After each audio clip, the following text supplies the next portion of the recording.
Hello guys and welcome back. If you are new around here, I cover mostly Australian cases and today we are covering another solved case. I should also mention before anybody does ask, the Claremont part 2 video is coming after this one.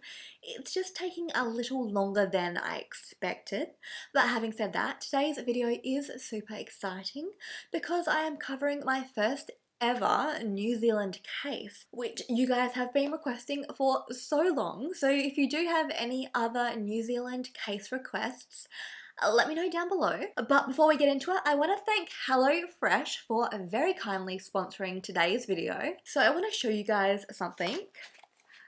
These are all the cards that myself and my partner have collected from getting HelloFresh all of 2020 pretty much, especially during quarantine. There is tons here.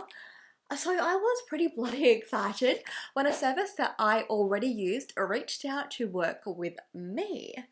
And if you are unfamiliar with what HelloFresh is, it's a meal kit delivery service that delivers fresh, pre-measured ingredients, meaning zero waste, which I love because I find if you are cooking for under 2 people, when you go buy ingredients at the supermarket, something always ends up going to waste. So this is a great way to prevent that. So I'm going to cut to the footage of myself and my partner cooking tonight. Literally, I'm going to be cooking right after this video. So let's cut to tonight's dinner footage. Okay, so welcome to my kitchen. We're going to be kicking it a vlog style for this portion. So I'm going to show you the box that HelloFresh came in. So HelloFresh comes in this box here. I have my cards and all the meals come color coded. So today we are cooking the gnocchi. These are the meals we chose: the grilled gnocchi, the Caribbean beef chili nachos, and the Mexican beef burrito bowl. And this is what the card looks like that we'll be following. So this is everything that comes in the box. As you can see, it is completely portioned out, meaning zero waste, which is amazing. And you can choose from vegetarian, low calorie, family friendly. There is heaps of options for everybody, and you can choose obviously for more than 2 people. That's just what me and my partner do. And I think one of our favorite things about the HelloFresh service is every meal takes between 20 and 30 minutes, plus no supermarket trip, which I love.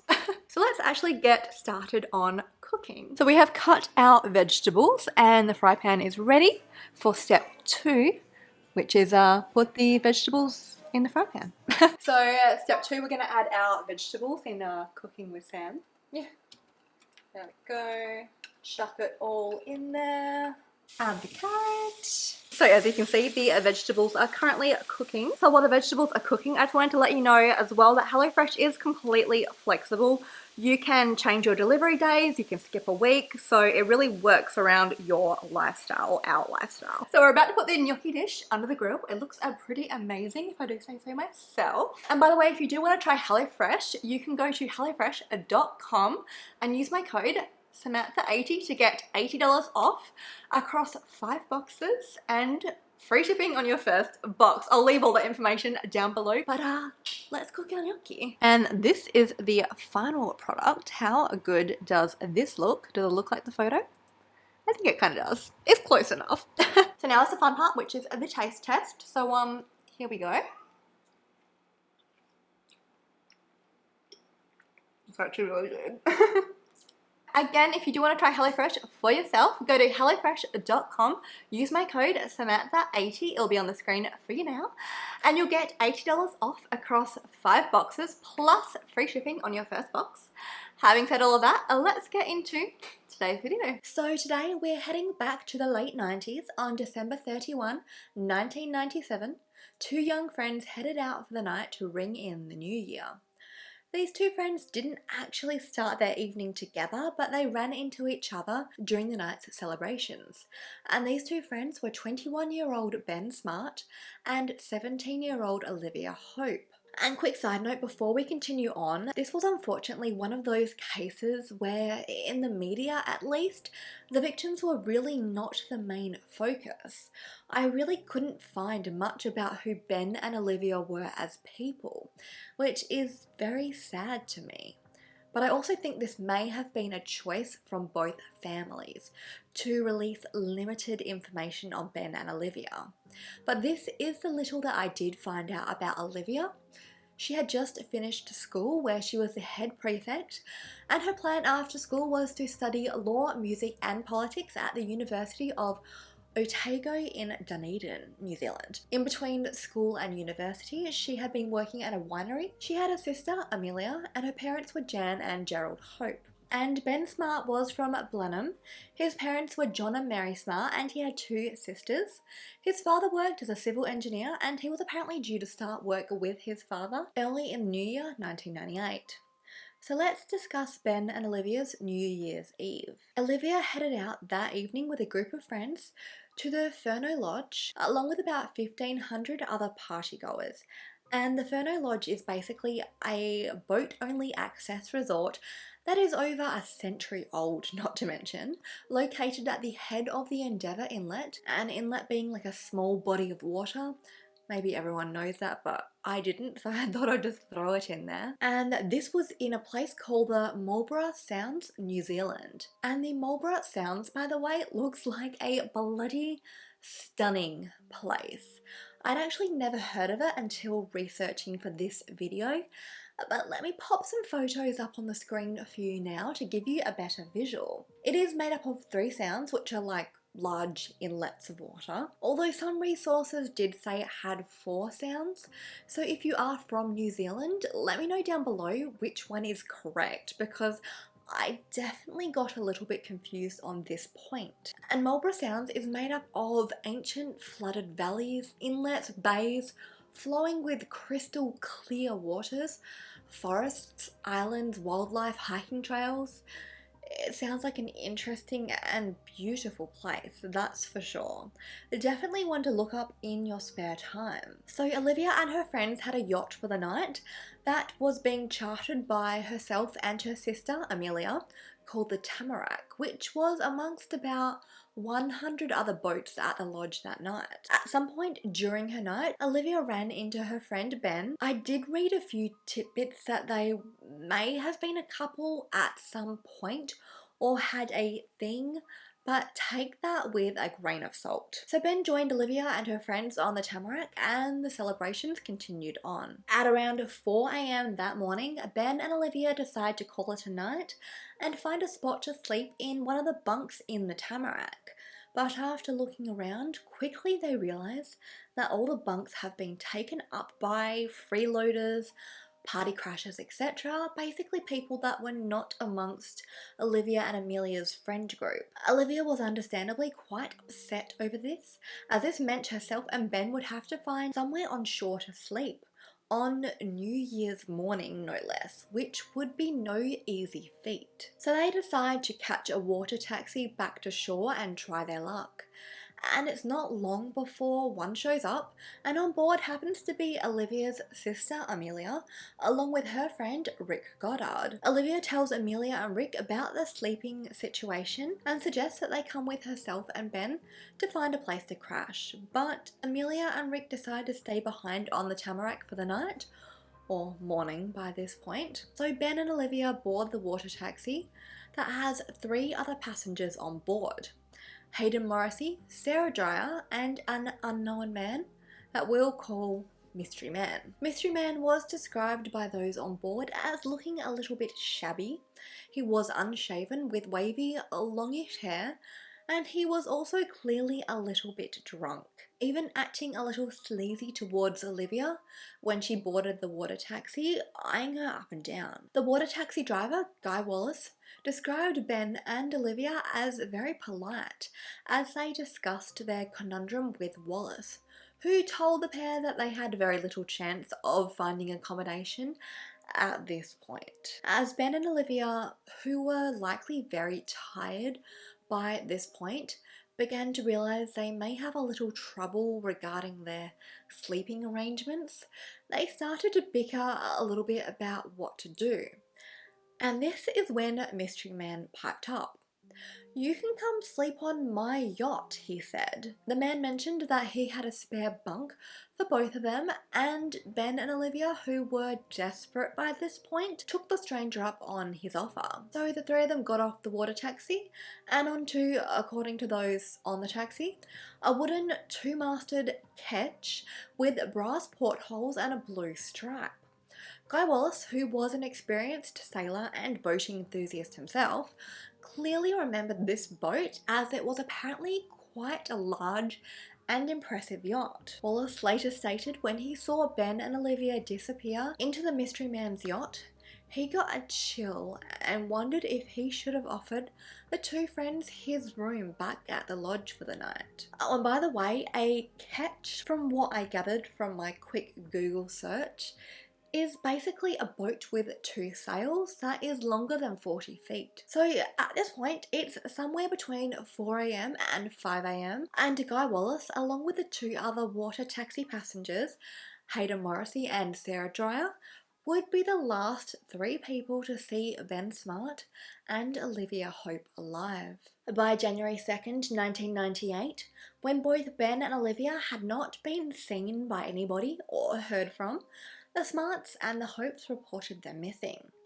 And pretty much from the get-go, police suspected that the two friends had met with foul play. A task force was quickly formed named Operation Tam, short for Tamarack, and an investigation began, which would soon become one of the biggest police investigations in New Zealand's history. One of the first people that Operation Tam interviewed was, of course, one of the last people to see Ben and Olivia, and that was water taxi driver Guy Wallace, who actually had also been working at the Furno Lodge on New Year's Eve behind the bar. And Wallace was an important witness for several reasons. For one, he was one of the few sober people at the lodge that night, although he did admit to having a gin and tonic or two behind the bar to ring in the new year. And second, he clearly saw the yacht or ketch that Ben and Olivia got into. And lastly, he had seen the mystery man at the lodge's bar earlier that night. During his police interview, Wallace ran the investigators through the events of that night. At around 4 a.m, he was cleaning up the bar when a couple, Hayden Morrissey and Sarah Dreyer, asked if he would be able to give them a lift in a water taxi to a nearby wharf, which is where their accommodation was located. Wallace agreed, but before leaving, managed to pick up three more passengers: Amelia Hope, Rick Goddard, and the mystery man. So off they all went into the water taxi, with the first stop being the Tamarack to drop off Rick and Amelia. And this is of course where Ben and Olivia boarded. After this, Wallace told investigators about the interactions I mentioned a few moments ago between Ben, Olivia, and the mystery man, and how all three of them had gotten off at a wooden two-masted ketch. Wallace said he then dropped the last two passengers off, Hayden and Sarah, at a nearby wharf before heading back alone to his accommodation at the lodge for the night. By this point it was past 5 a.m. and it had been a long day and night and morning for Guy Wallace. He also gave investigators a very clear description of what the mystery man looked like and was acting like, and helped put together a composite sketch which I'll have on the screen for you now. And keep this man's appearance in mind because it will become very relevant in just one moment. The other witnesses on the water taxi that night were also questioned, and their descriptions of the mystery man, the ketch, and the events of that evening matched up with Guy Wallace. Wallace would later go on to say that during his police interview, investigators accused him of lying, being involved in Ben and Olivia's disappearance, and managed to shake him up so much that he was unable to drive home following the interview. I don't know if this was some kind of strange police tactic, but regardless, Wallace never did become a suspect in Ben and Olivia's disappearance. Early on in the investigation, Detective Inspector Rob Pope took over Operation Tam, and before long he named his one and only prime suspect, 27-year-old Picton resident Scott Watson. Watson, who had been one of many people out with his yacht at the lodge on New Year's Eve, was questioned by police on January 8th, and by the 12th, His yacht was seized and removed from the water, and his parents as well as his sister's home were raided. Watson's yacht, which was named Blade or the Blade, was actually where Scott Watson lived full time, and in fact he had even built it himself. During Watson's childhood, he sailed around New Zealand with his entire family, including the pet dog, for 12 whole years. Therefore, he had a lot of sailing experience, and living on a boat full time was just the normal for him. Now let's talk about his boat, the Blade. It was actually a white 26-foot single-masted steel sloop. A sloop being, again from my very limited understanding, a smaller boat with one mast. But any boating enthusiasts, correct me down below if I'm wrong. Now you may remember that Guy Wallace and the other witnesses said that Ben and Olivia boarded a wooden two-masted ketch, not a steel single-masted sloop. And this was not the only problem with Scott Watson being the prime suspect. When Wallace and several other witnesses were brought back in by investigators and shown a photo of Watson, they all agreed that he was not the mystery man. So I'll have a photo on the screen for you now, which is an actual photo of Watson from the night in question, on a boat from earlier in his evening called the Mina Cornelia. And as you can see, Watson really does not represent the composite sketch. Watson was wearing jeans and a denim shirt, and he was clean shaven with short hair. Not the scruffy appearance or long wavy hair that the mystery man allegedly had. And several other partygoers from that night also mentioned seeing Scott Watson and have confirmed his appearance was clean shaven, short hair, and well dressed. However, police argued based on this photo, that should still be on the screen for you, that the camera flash actually distorted the whole thing. They claimed that the flash made Watson appear clean shaven, but he wasn't, and the people in the photo are actually hiding his long wavy hair. But personally, I think I trust the witnesses there that night over one photo that investigators say is distorted. And on top of all of this, Guy Wallace himself served Scott Watson at the bar earlier in the evening, so he would know better than anyone if Watson and the mystery man were one and the same. And another valid point worth mentioning was that Wallace served drinks to the mystery man from about 8 p.m. But Watson didn't arrive to the lodge until about 10 p.m. I'm going to go over Watson's night in a little more detail in just a moment though. So as I was saying a moment ago, witnesses were brought in and shown a photo of Watson to see if he was the mystery man. But Wallace was actually brought in at least 3 times and shown a multitude of photos. One of these photos was this one. As you can probably tell, Watson was halfway through a blink, and as it happens, one of the features of the mystery man that witnesses described were his hooded or droopy eyes. When investigators showed this photo to Wallace, they said, "Look, Scott Watson has the eyes you described." Wallace, who had been through multiple police interviews at this point and was likely pretty fed up, agreed and said that yes, maybe it was possible based on just this photo that Watson was the mystery man, but none of his other features matched up. To which police responded that he had likely changed his appearance since New Year's. Now let me show you another photo from that same photo session. It's Watson not mid-blink. Now how many photos did police have to go through to get one of Watson mid-blink? And then why show a witness a photo that doesn't even represent their suspect? On top of all of this, witnesses were never even shown the photo of Scott Watson on the actual night of New Year's Eve on the Mina Cornelia, which I find very strange. Now let's go back to discussing the catch for just a moment. Detective Inspector Rob Hope said this during the investigation. "We can be fairly certain that this catch does not exist." End quote. However, witnesses continued to come forward, saying that they saw a ketch matching the description that was given by Guy Wallace. But strangely, none of these witness sightings were followed up on. And then we have not only Wallace, an experienced sailor, but the two other witnesses in the water taxi saying they saw a two-masted ketch. So it would later come out from a detective that had worked the case, Mike Chappell, that those working Operation Tam were told to ignore any evidence to do with a two-masted ketch. Detective Inspector Rob Pope also made the following remarks during the investigation in regards to Watson. He said that Watson had, quote, the right sort of agenda and pedigree, end quote, and that as a suspect he stuck out like dog's balls. Now, I personally find these statements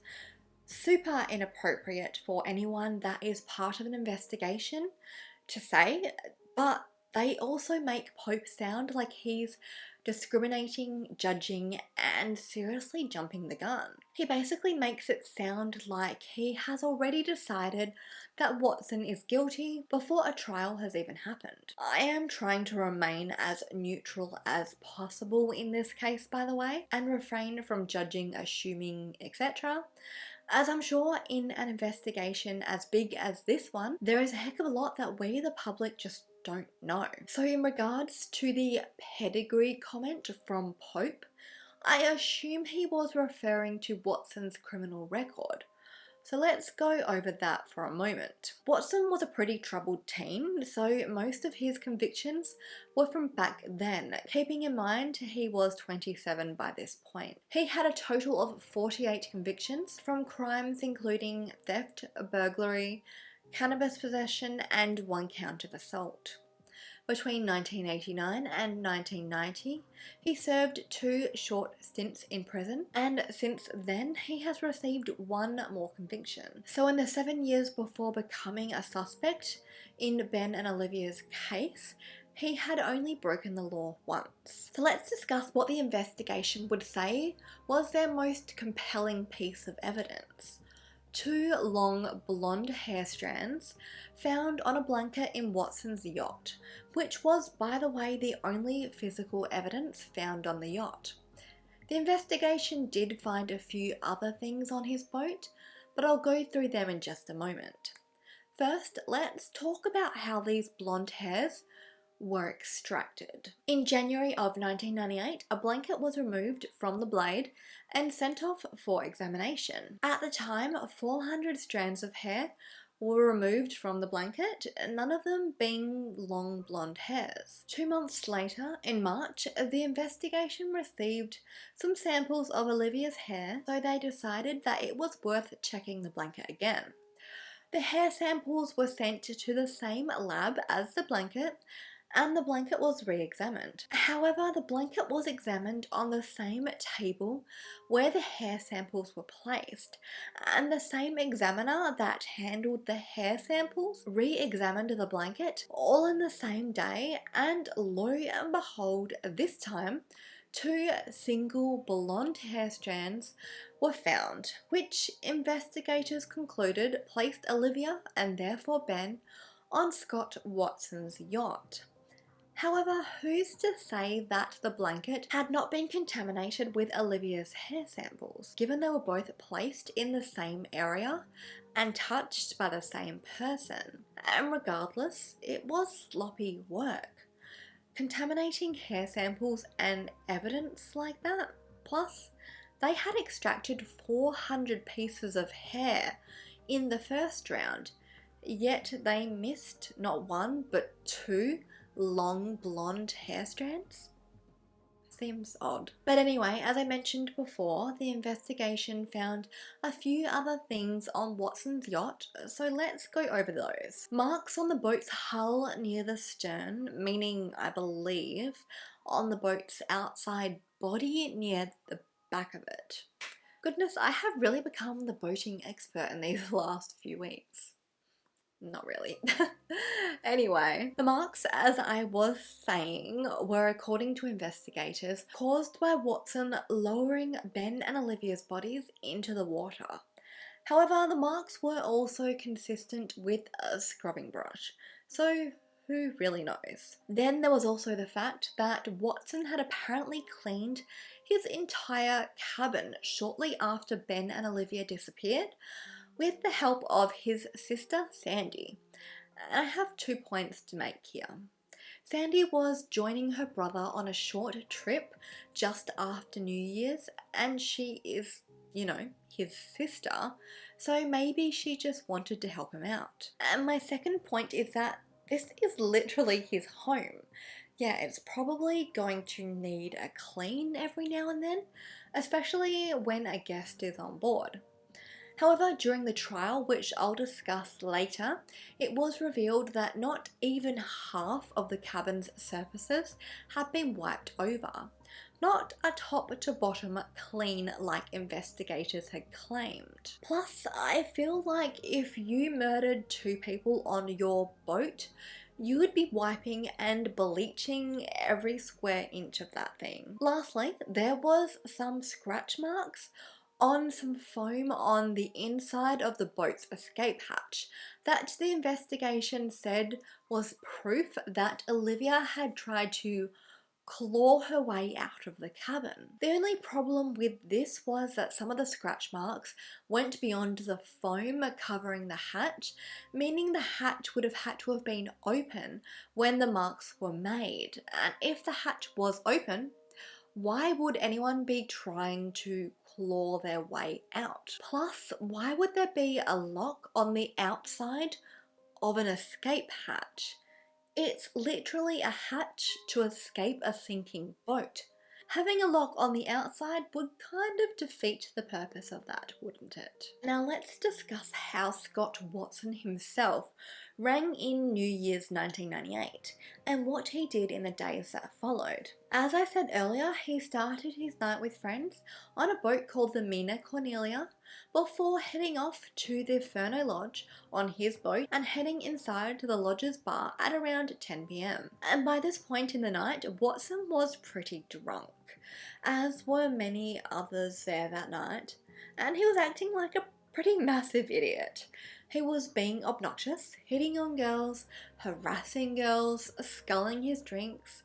Pretty dumbass behaviour. According to witnesses, he was at the lodge until around 3:30 a.m. when a water taxi driver took him back to his yacht alone, which can be confirmed by the taxi driver.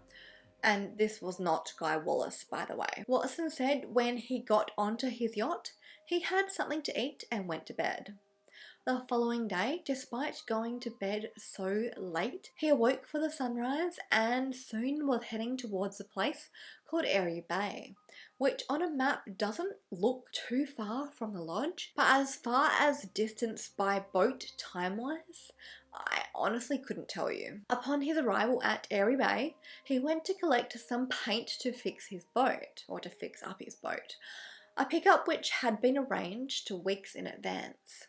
He collected the paint from a caretaker who said Watson arrived somewhere between 10 a.m. and 12 p.m, times that were also backed up by the caretaker's children. So a few weeks later, this caretaker, who has not been named for legal reasons, was caught growing a pretty large amount of cannabis and was facing some pretty serious charges.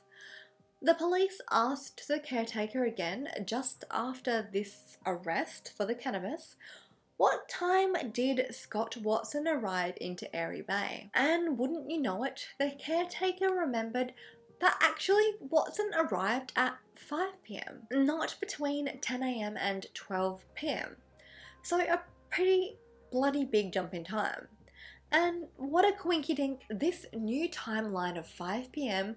fit in perfectly with another witness that says they saw Scott Watson's yacht out in the waters of Cook Strait at around 4:30 p.m. You see, the Cook Strait is where the investigation believes that Watson had dumped the bodies of Ben and Olivia, and having now 2 witnesses to back up this theory, worked out great for them. Oh, and by the way, the caretaker ended up getting a pretty light sentence for what was apparently a pretty serious cannabis growing hobby. But anyway, surely these are all just coincidences, right? I'm really not remaining as Switzerland as I'd hoped to in this video, am I? So back to the sighting of Watson's yacht on the Cook Strait. For a moment, Scott's father, Chris Watson, actually decided to do a test run on a day when conditions were similar, from the point where the blade was spotted to Airy Bay, which was 11 nautical miles in distance. It ended up taking Chris, a very experienced sailor, 2.5 hours to complete the trip.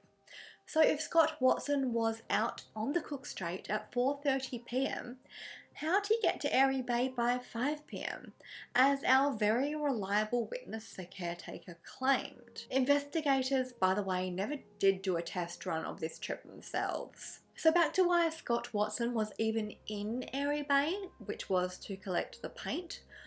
Of course, the investigation said that this was proof that Watson was trying to disguise his boat. I mean, besides the fact he had arranged weeks in advance to collect the paint, I don't see how a fresh coat of paint would change up an entire boat. In the days following New Year's Day, as I said before, Watson continued sailing, taking his sister Sandy on a trip with him before returning home to Picton on January the 7th. The following day is when he was interviewed by the police. As the investigation continued, so did the search for the bodies of Ben and Olivia. However, months would eventually pass and still nothing was found. And to this day, Ben and Olivia are still missing, presumed deceased. So this was the investigation's theory summed up. Scott Watson was the mystery man. The two-masted ketch never existed. Witnesses had simply mistaken Watson's sloop for a ketch, and it was Watson that lured Ben and Olivia into his yacht and killed them before disposing of their bodies the next day somewhere in the Cook Strait. And what was his motive, you ask? I don't have a clue, and I don't think one was ever mentioned. The investigation had a total of 119 suspects, with police saying that Watson was the only suspect they could not eliminate. On June 15, 1998, Scott Watson was officially arrested and charged with the murders of Ben Smart and Olivia Hope. The trial, a trial by jury, began the following year, 1999. And a lot of the trial focused on the whole boat debacle. Was there a catch? Wasn't there? And the only real physical evidence presented were the two blonde hair strands found on Watson's boat. In May, after 11 weeks and 500 witnesses, Scott Watson was found guilty and sentenced to a life in prison with a minimum non-parole period of 17 years. Watson is still in jail today, 21 years later. The following year, 2000, Watson appealed, but it was determined there was no new evidence and his appeal was denied. Also in 2000, several witnesses either admitted to lying in court or were proven to be unreliable. One witness claims everything that he said in court had been an act and that he had pretty much been forced by police to testify. And two other witnesses, referred to as Witness A and Witness B, both who claimed they had received jailhouse confessions from Watson, came to look incredibly unreliable. Witness A retracted his testimony before retracting his retraction soon after, and then taking back this retraction not long after this. So clearly a super reliable witness. And Witness B received a phone and a car from police. Oh, and a lighter sentence. So, I mean...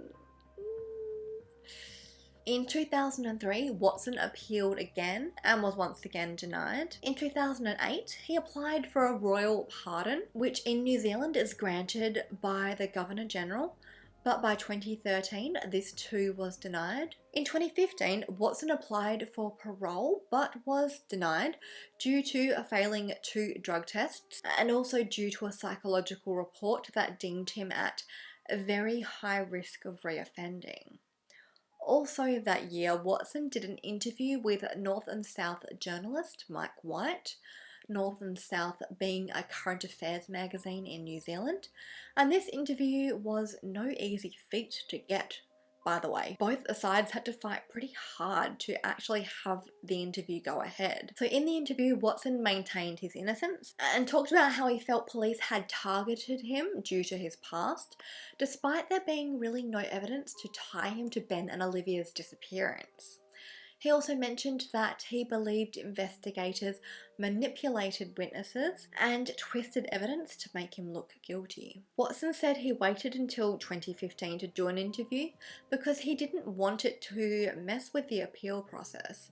But given how much time had now passed, he felt like he was running out of options and was hoping to bring some media attention to the case, or even encourage a witness from that night to come forward and say something that might help the case. Again, the following year, he was denied parole, again for being a high risk. In 2017, a royal pardon was actually filed on Watson's behalf, interestingly enough, by a convicted killer named Brian McDonald, who took an interest in Watson's case. This application was then referred to the Court of Appeals, but I couldn't find really any evidence that it had gone anywhere beyond that. And again, this past June, Watson's case was referred to the Court of Appeals, and this December 2020, Watson is once again up for parole, so we'll see what happens. So let's quickly go over how this